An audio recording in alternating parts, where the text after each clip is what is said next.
So Jordan, how has lockdown been for the players this time around? It's all a little bit different for everybody, but you guys are still coming in and still training and still playing. Has life changed an awful lot for you guys?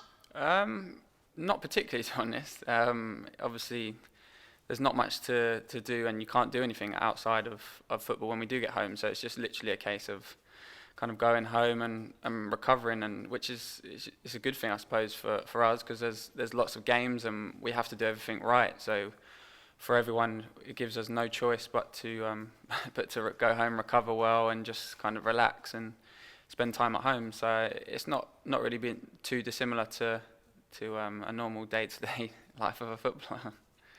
I was just talking to Russ about the responsibility that you guys have, I suppose, outside of the stadium as well, just because, being that you, as you say, life hasn't changed all that much, you've got to be responsible outside as well to make sure that you're not bringing anything in to where you work. Yeah, obviously we've seen with some teams where they have brought it into their clubs and it's kind of spread really quickly. So we have to be very diligent in terms of all the protocols and stuff like that we're keeping to. And I know the Simon and all the kind of backroom staff like that have done a really good job to put everything in place. So as players, the least we can do is kind of follow all the rules and kind of stick to them and just kind of give ourselves the best opportunity to be having a full squad for us to choose his team, because the last thing we want is kind of players to be missing out because of COVID or having to self-isolate because they've been in contact with someone. So yeah, that's the least we can do really, is like you say, like as players we need to know we have a responsibility to stick to the rules and kind of be role models as such. Um, it feels like it's all clicked at MK Dons over the last 4 or 5 games. Certainly from where I've been sitting. Does it feel like that in the dressing room as well?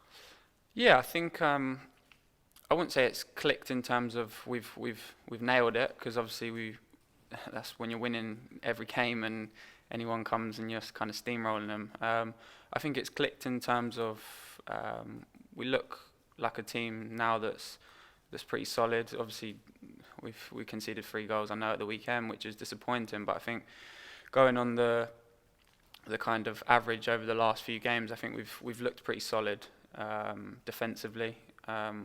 We control games, which I think we have done all season, to be honest. So we've carried on doing that, and I think we look threatening up top. Which there's been certain games where we haven't created as many chances as we'd liked.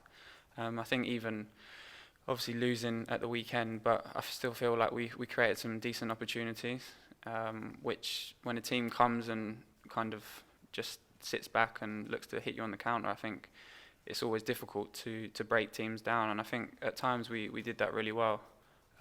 So I think it hasn't clicked as such, but I think we're on the right track anyway. Um, you've just made your comeback from injury. How was the rehab process? Because we've not really seen you injured an awful lot at MK Dons. No, it was yeah, just a little kind of niggle, just something that I kind of had at the start of the season, which I was kind of strapping up and kind of trying to get through, and then it just kind of got a little bit too worse for wear, so I had to have kind of a week or two of kind of just mainly rest and rehab. But it was good. Like I say, I touched on before, the backroom staff's really good here, so I'm pretty lucky with that, and we're all lucky. So we concentrated on a few things while I was just kind of doing the rehab, and then come back and I'm feeling strong, and kind of hopefully that'll be the last of the niggle, and then we can push on. And like you say, I've been pretty lucky with injuries here, so just got to kind of keep on top of everything. And like I say, with the backroom staff and everyone around me, I'm in a good place here. There's certainly a lot of competition in your centre part of the field there, isn't there? With the likes of David Kasumu, Andrew Sermon coming in, Ben Gladwin can play in there, and Scott Fraser's in there, Lass Sorensen, and yourself, of course. It's keeping everybody on the toes, isn't it? Yeah, I think obviously the midfield there's a lot of players in the midfield.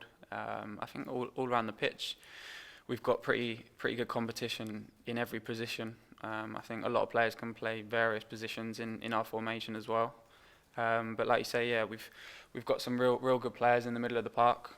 So it kind of pushes us every day and kind of makes us individually work even harder, because you're looking over your shoulder, and if you are in the team, then the next game you might not be, and you just have to keep working. Obviously, there's lots of games in a short space of time, so it might not even be a case of you're not playing well, so you're out of the team. It might just be a little change of kind of to refresh things, and you might be back in a couple of games' time, and so you just got to keep on your toes and keep going and be ready to jump back in when you do come out, or when you're in there, you got to be ready to try and keep your spot.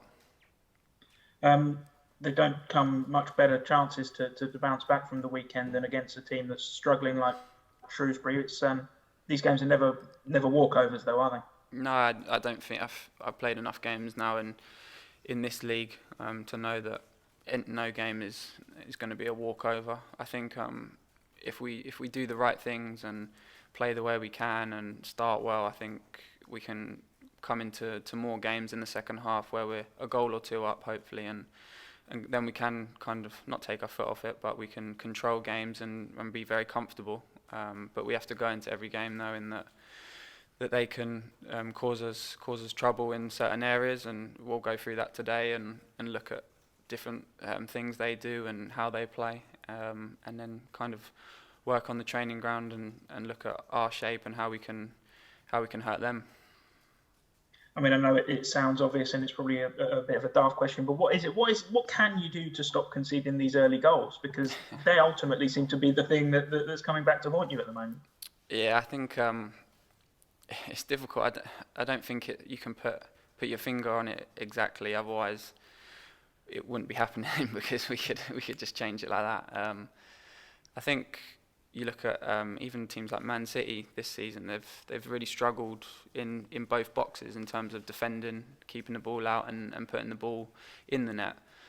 Everything in between seems to be perfect, which is quite similar to us. I think in between the boxes we looked really good and we looked controlled, but it's just kind of those critical moments in and around both boxes that is just letting us down. But I think, like I touched on at the start of the conversation, I think we're slowly on a good track now. I think we've obviously, again, we've conceded 2 early goals on Saturday, but I think, like I say before, in the averages over the last few games, we've slowly been kind of improving in those areas. So hopefully, I think the more we can look solid from the back and control like we've been doing, like I say, the whole season, and then we can be concentrating on that final third even more. But it's difficult. You can't put your finger on it exactly. But I think it's a combination of a few things, which obviously the manager will look at with us, and we can look to improve and hopefully not keep doing that in the future, because it does kill us in games where we're conceding early, and especially at home, and especially against a lot of teams now that are just going to sit back and look to get that one goal on the counter. And if we're giving them the early goal, it gives them the impetus then to sit back even more and just soak up pressure, and just makes it so much more difficult for ourselves. So it's definitely something we need to stop doing. But yeah, we'll have to, hopefully we can eradicate that. Nice one. Thank you, mate. No worries.